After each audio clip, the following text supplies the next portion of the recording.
Halo Sobat Ilmuwan Muda, balik lagi nih di channel Ilmuwan Muda.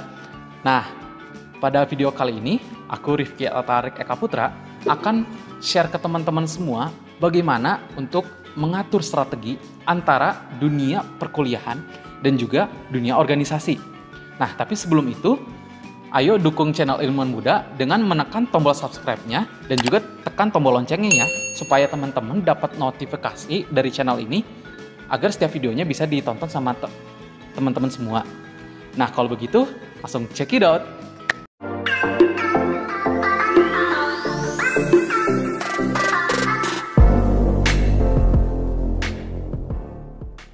Kenapa sih harus berorganisasi? Nah, gini nih, aku jelasin dulu ya, pakai bahasa yang sekiranya teman-teman bisa mengerti gitu kan ya. Kita harus berorganisasi karena di sekeliling kita itu semua adalah organisasi. Teman-teman misalnya nanti ingin berkarir sebagai pengusaha, ingin berkarir sebagai profesional ya di dunia kerja, itu tuh sebenarnya kita gabung ke sebuah organisasi. Entah itu organisasi usaha atau organisasi nirlaba. Teman-teman jadi dosen itu kan masuk ke kampus ya, ngajar di suatu universitas. Nah, universitas itu adalah sebuah organisasi.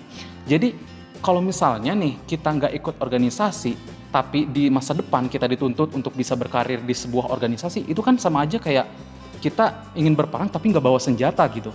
Nah, jadi kenapa harus berorganisasi? Ya karena karena di sekeliling kita itu semuanya organisasi gitu. Masa kita nggak tahu gitu kan harus ngapain nanti pas kerja atau pas kita berusaha, pas kita misalnya memulai suatu usaha atau bisnis. Saya sih teringat kata ini ya, kata Nadiem Makarim. In order to lead, we have to follow first. Itu artinya daripada kita memimpin, kita harus bisa untuk mengikuti terlebih dahulu. Jadi kalau teman-teman nih nantinya pengen punya impian yang gede ya, misalnya jadi manajer, jadi pengusaha, jadi pemimpin di suatu organisasi, teman-teman harus bisa mengikuti dulu, harus bisa menjadi anggota di sebuah organisasi dulu, belajar mendengar, belajar untuk menerima sebuah perintah dan istilahnya menginterpretasikan itu menjadi sebuah karya. Teman-teman harus belajar itu dulu. Nah, kalau misalkan teman-teman nanti sudah belajar nih, sekiranya di kampus ya, maka teman-teman nanti pastinya ya di masa depan akan punya bayangan dan akan lebih profesional lagi seandainya berkarir di sebuah organisasi bisnis atau organisasi profesional lainnya. Oke, organisasi apa aja yang harus kita ikuti ketika kuliah? Sebenarnya itu nggak ada aturan baku ya mengenai kita harus mengikuti berapa organisasi atau jenis organisasinya apa saja. Tapi ini menurut pendapat pribadi aku ya, carilah yang pertama organisasi yang bisa mengembangkan minat bakat kamu. Itu contohnya kalau misalkan di universitas itu ada yang namanya UKM atau unit kegiatan mahasiswa. Atau mungkin adik-adik ini yang masih SD, SMP, SMA mengenalnya dengan istilah di sekolah itu ekstrakurikuler kan. Nah, UKM itu adalah istilahnya bahasa kampusnya lah, sebuah ekskul gitu ya. Jadi itu cari organisasi yang bisa mengembangkan minat bakat kamu seperti UKM. Lalu yang kedua, cari organisasi yang bisa mengembangkan kecerdasan emosional kamu.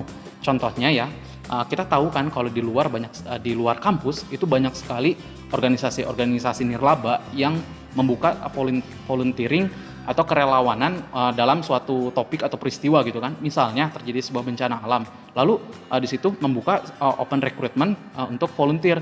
Nah, misalnya ada kesempatan itu, saya sarankan sih untuk masuk ya ke volunteer-volunteer seperti itu, karena itu akan melatih kecerdasan emosional kita dan juga melatih skill sosial kita.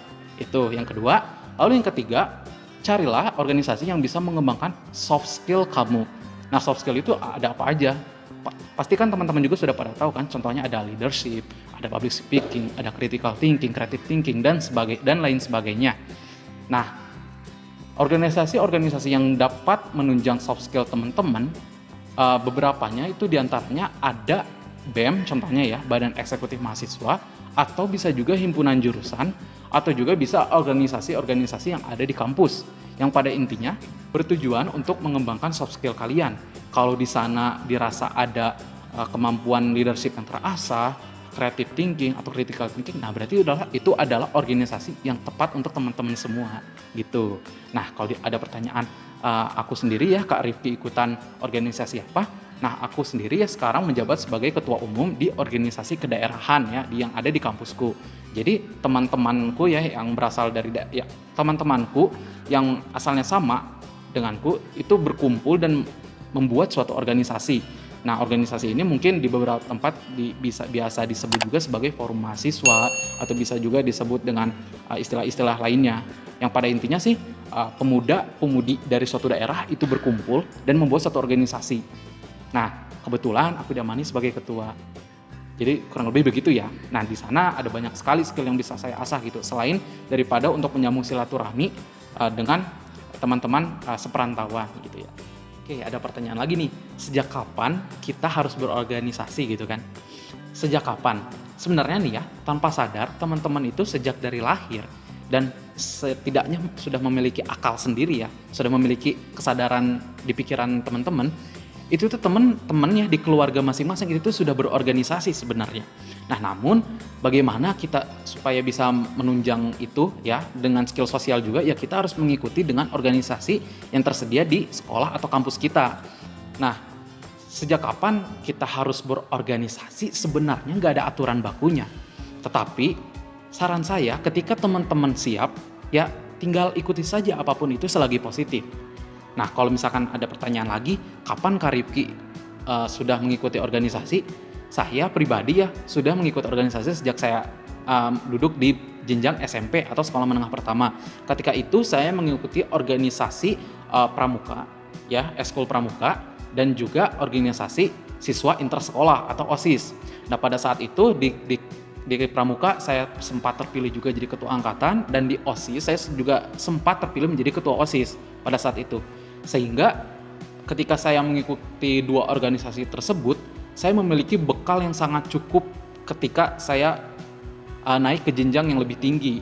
Saya memiliki banyak pengalaman dan saya juga merasa istilahnya tahu apa yang harus dilakukan ketika saya masuk ke dalam sebuah organisasi gitu ya. Berbeda dengan teman-teman saya mungkin ya yang sebelumnya belum mengikuti organisasi-organisasi lain begitu. Nah, selanjutnya ini pasti tips yang teman-teman sudah tunggu ya dari awal ya. Bagaimana tipsnya untuk menyeimbangkan dunia perkuliahan dan juga dunia organisasi?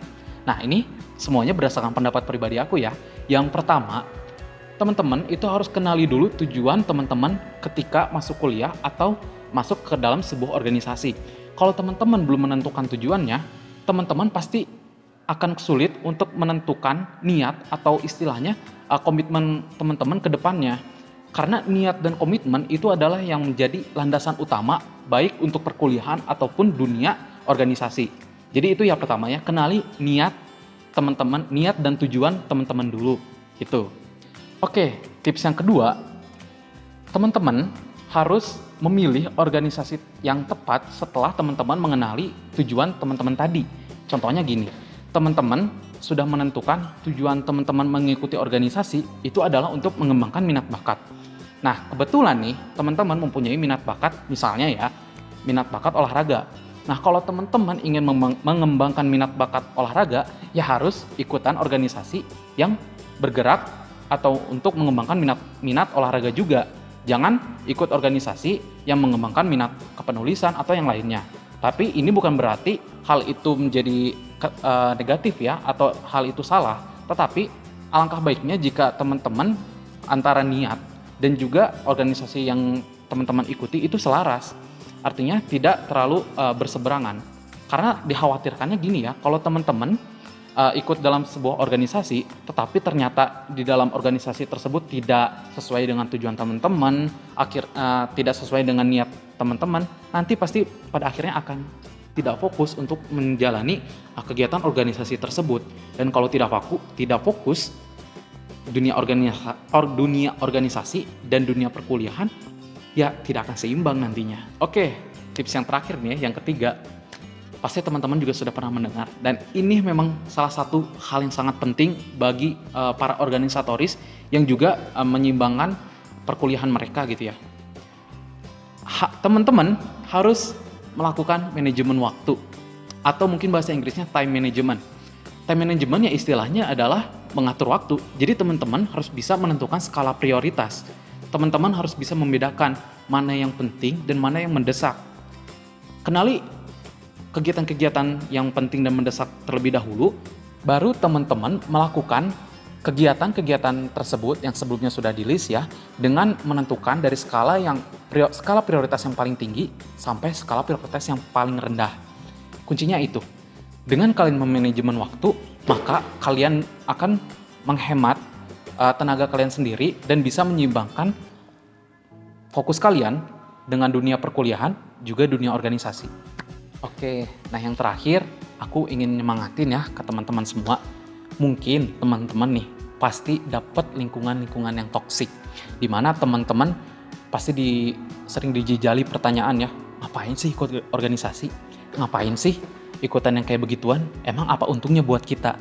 Nah, kalau ada teman-teman toksik yang seperti itu, saya sarankan jangan pernah didengar ya.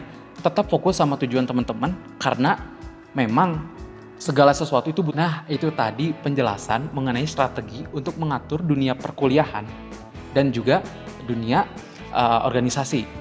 Nah, kalau misalnya teman-teman memiliki pertanyaan, boleh sematkan ya di kolom komentar di bawah, atau bisa juga DM langsung ke aku di @rifki_att_, sehingga teman-teman nanti bisa dapat penjelasan yang lebih mendetail ya dari aku sendiri.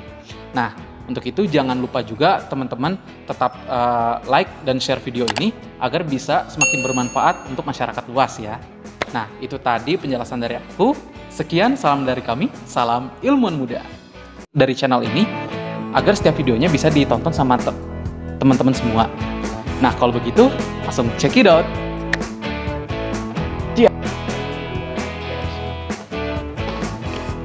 Kenapa sih harus berorganisasi? Nah, gini nih, aku jelasin dulu ya, pakai bahasa yang sekiranya teman-teman bisa mengerti gitu kan ya. Kita harus berorganisasi karena di sekeliling kita itu semua adalah organisasi.